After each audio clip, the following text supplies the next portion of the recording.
Hey guys, I am here with my end of month May wrap up. I was about to say June because I'm already mentally in June, obviously. Have a bunch of books to talk about. There was a book that I forgot to mention that I read during the book buddy-a-thon, so I'm going to start off with that one. And that was My Lady Jane. This one, 4 stars.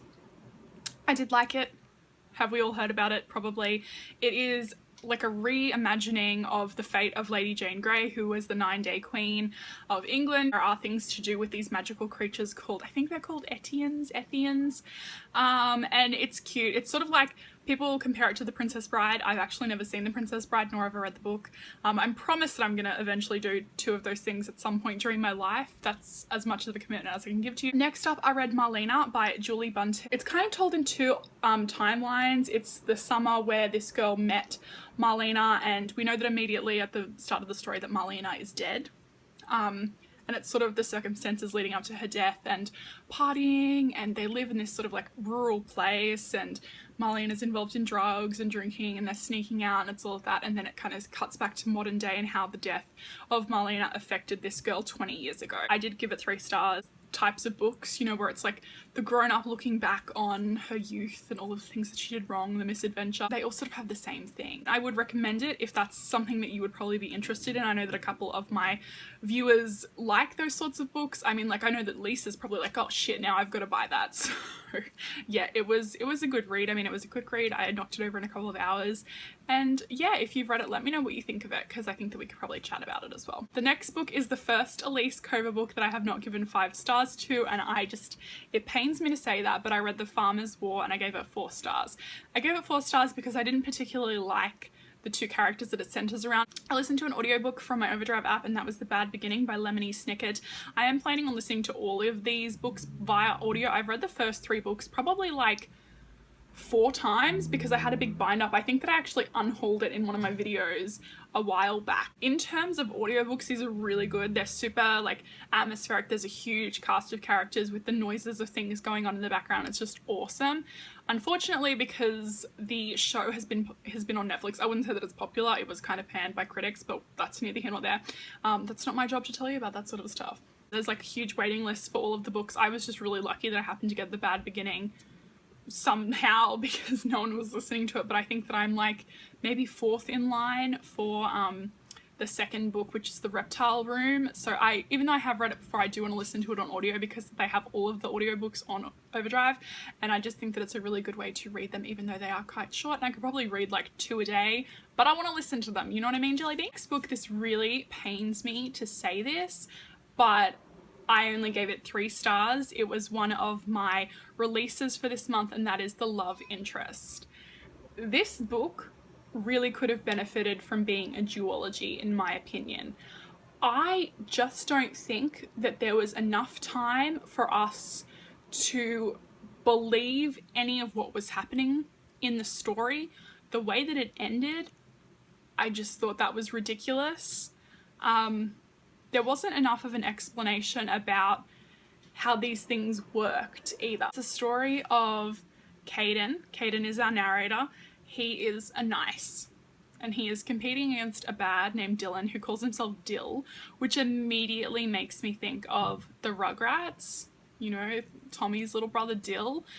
So like that just completely ruined any sort of like serious like brain casting for Dylan, or Dill, sorry. So like, you know, I'm just imagining Caden running around with like a cartoon baby. Storyline of them falling for one another, I didn't even find that particularly convincing. I want a gay relationship to be just as convincing. If you want a convincing gay relationship that is a contemporary, like this would be kind of a contemporary, there are things that are not contemporary, I'll get to that in a minute. Read All for the Game trilogy. All for the Game trilogy is absolutely incredible. I talk about the Foxhole Court way more than I should, like a regular person. Great. And it's very believed. Caden and Dylan, when they're sent away from this facility to try to win the affections of this girl who is like a science whiz, I'm gonna say, like she's, of course, because you know, they need that skill in the end. They're told that these things called stalkers, which are described as having no face and like, it's like a machine, but I immediately thought of like, I'm gonna try to put a clip here. that like tie bow thing, you know, like was it Billy Blanks or whatever, like that is what I thought was coming after them, you know, and it like lights up.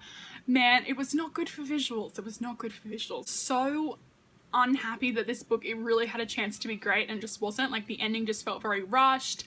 Everything just got like wrapped up perfectly. There was an epilogue that was sort of like made me think like I'm not really happy with that either. So I think that a duology would have been more successful. I say this all the time, but I love when an author does a duology instead of a trilogy, because they know they don't have enough story to wrap it up. But I also think that if this author was given a little bit more time and a little bit more direction, a duology definitely could have happened and it could have been way more convincing. There was real potential for it. And it's not often that I'm telling people to expand books. If anything, I'm always like, just condense it, you know, like it could have been fine. But this one definitely could have benefited from having another book there. Next book that I read, I've sort of felt like I was in a bit of a slump because, sorry, I'm just looking down. I didn't read a book for a whole week after I read The Love Interest. I was like, I need a contemporary, new adult, some stuff to just read and get over. And it pulled me out of it. It was only a 3-star book, and that is Deeper. Pretty serious book. This has got a lot of serious issues in it. It is about a girl named Caroline who has been the victim of revenge porn. Caroline is at college and she is a very promising student. Her father is a judge. She wants to follow in his footsteps. She's studying law. She wants to be a lawyer and she wants to be a judge. Her ex-boyfriend has taken these intimate photos of her while they are having sexual relations. There are other photos of her where it's clearly visible that it is her face, and it's pretty explicit, the things that you can see. He posts them on the internet, on all of these internet sites, when she breaks up with him because she feels that they're no longer compatible, together for several years. And in an act of revenge, he of course denies it. She's trying to keep her head down. This is a couple of weeks later that we first pick up the story, and there is a guy named West who is in a fight with Caroline's boyfriend. Like, just she randomly walks into them fighting. Like, West has got him on the ground, he's punching him in the face. When the fight breaks up, someone's like, I heard that the fight was about you. And West is a guy that she should not hang around with. You know, he's rumored to be a drug dealer.